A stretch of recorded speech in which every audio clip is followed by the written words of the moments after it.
Good afternoon, everyone. It's an honor to be here. I heard somebody speak this morning about people being institutionalized 40 years ago. I remember the day in 1965 when I was heading on to an institution. And my mother was one of those persons. She was very resilient too, because she wanted to keep her broader 7 children together. But society was telling her, no, Loretta can't be educated, you must put her away. But my mother, being a strong-willed person, she stuck to her guns. And I don't like to say guns as in war. She wanted me to graduate from high school and get a high school diploma. And not only get a high school diploma, but get a high school diploma that was the same as my sisters and brothers. We always say the same. Same rights, same this, same that. So when I got my high school diploma, the first thing she did was looked at it and says, I'm happy. Loretta Claiborne has completed her studies at William Penn Senior High School. Not attended. That's the way they did people like me. Most of my friends were hidden away in institutions. I also wanted to go to an institution because I got bullied so much. But as time went by, I was transitioning into high school. Before that elusive diploma, going to a shelter workshop where people, the nobodies, were supposed to be put if you did survive the institution. If there was a hell on earth, the hell on earth was in those institutions. But I didn't know that. So going back and forth to school, they started a school-to-work program to prepare me for the next part of my life. And as I was going to the workshop, I got in a fight, and I took a hammer to a guy. The bosses got a hold of me. They called out the psychologist, who was my psychologist, and he settled me down. He says, I think I have something that's going to work for you better than all those pills. I noticed you go in the nurse's office 4 times a day.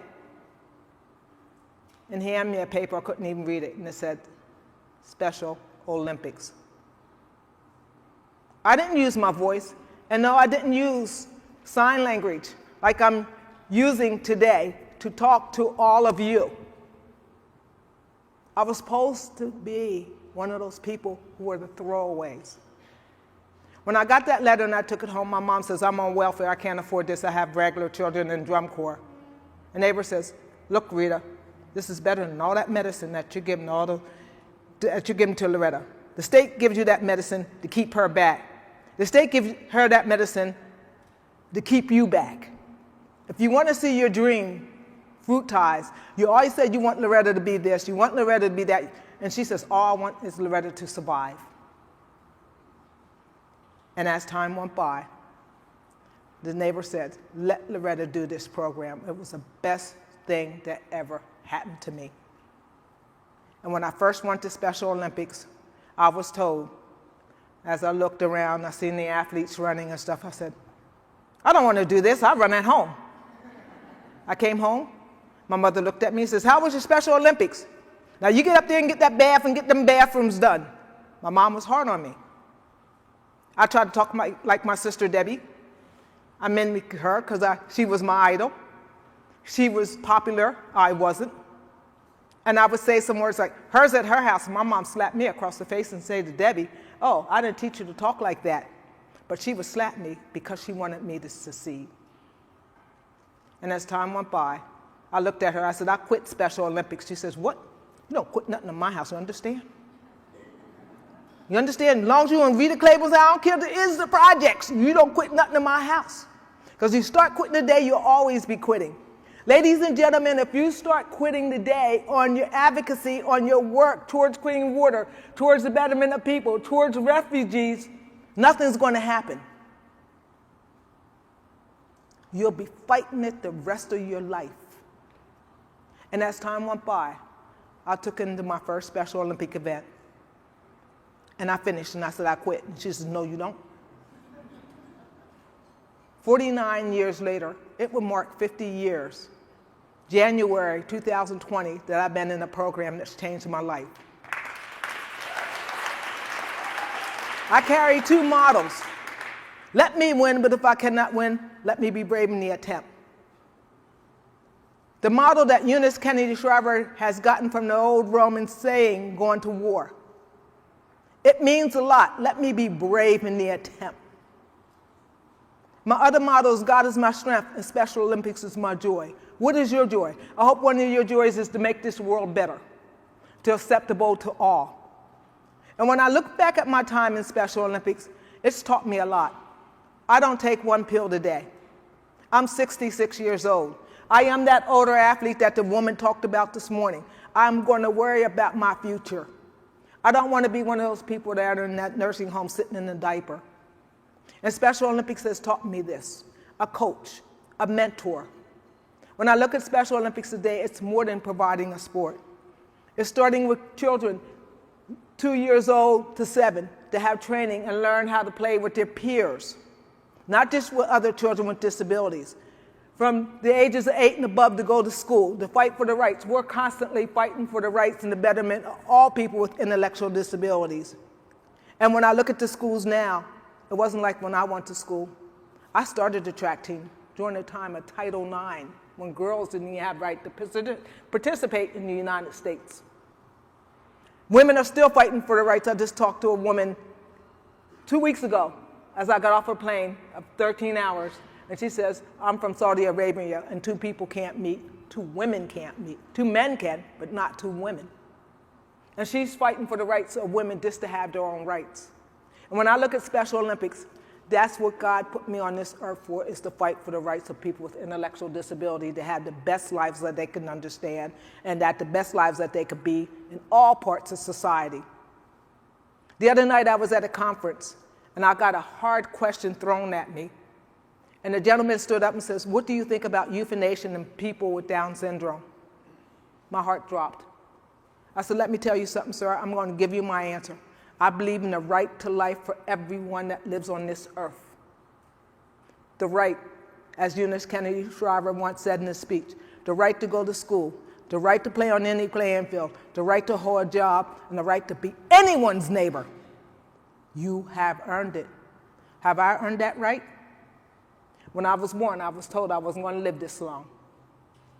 I outlived a mother, 2 brothers, and a sister. And I still think it's because of the bond that I had with a community that's not even around my neighborhood.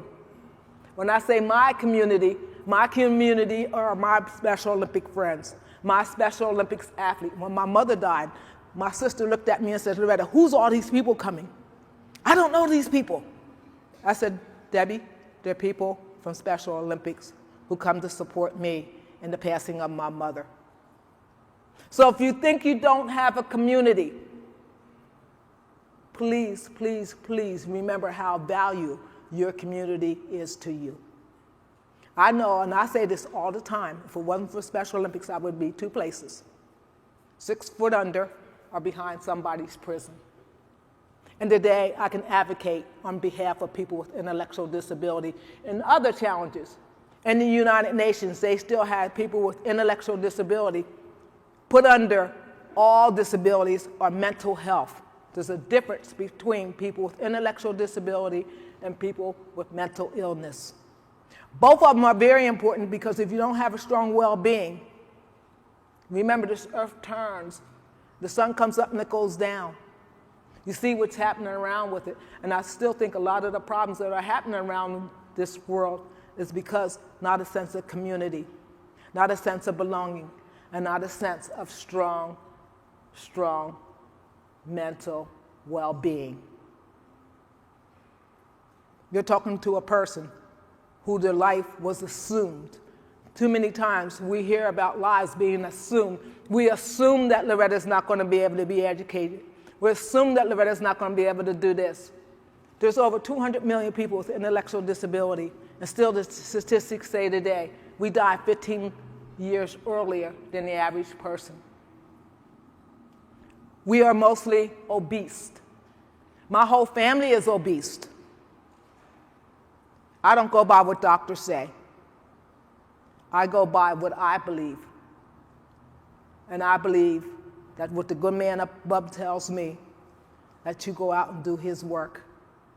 And when I think about Special Olympics, We are fighting all the time, whether it's for the youth, whether it's for inclusion in schools, whether it's for inclusion in the community, whether it's for the betterment of all people to have the right to be a part of society. A lot of people want to give us a stigma or a name. I like with the Crown Prince in Abu Dhabi as we held our games there, a country that we were so upset about, that we were afraid whether our athletes are wearing a bathing suit. The Crown Prince wants his country to be the #1 country to provide for people with intellectual disability, starting with the young people in the schools. And boy, they're way ahead of the time.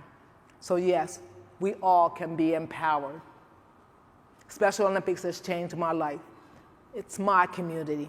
We all have a community, and we all have a sense of belonging. You heard earlier about the woman who got her honorary doctor's degree. This December, the 18th, I will be receiving my 3rd doctorate degree, honorary doctor's degree from York College, Pennsylvania. So never, ever underestimate the power of a person. We all deserve the right to live in this world. It's one world with many people. Thank you so much.